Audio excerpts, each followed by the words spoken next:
obviously there's pressure that comes with I hear it tossed around a lot, not only from the fans, but from the boys' perspective, from a lot of peers that I looked up to growing up, coming to me and telling me, "Hey, man, your father was one of the best to ever do it."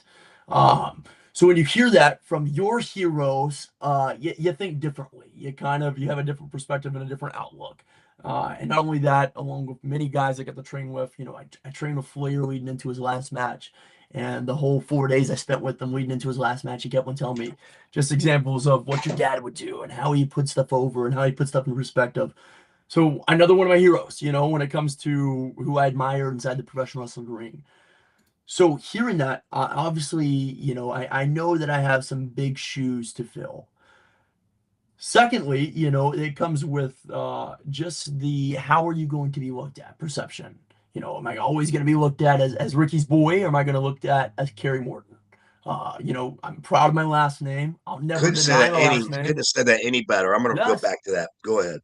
No, I'm proud of my last name. Very proud of it, and I'll carry it, uh, God willing, as long as I can. But with that comes with who am I? Am I Ricky's boy or am I Kerry Morton? And I like to stay, on this podcast and state in front of both of you that I'm Kerry freaking Morton. I'd say something else on other terms, but I'm Kerry freaking Morton. That's who I am. I am I'll walk the walk and I'll talk the talk, and I'm not afraid to do it. I'm not afraid to stand up for oneself. And with the positives, there's so much, with the fans' perspective of already having that ingrown fan base, being accepting and allowing me to step into the professional wrestling industry alongside with, the respect. Usually the respect you come in the locker room. A lot of guys respect the heritage and who my father was. So it wasn't something that, I don't take it lightly or for granted, but respect came along that way.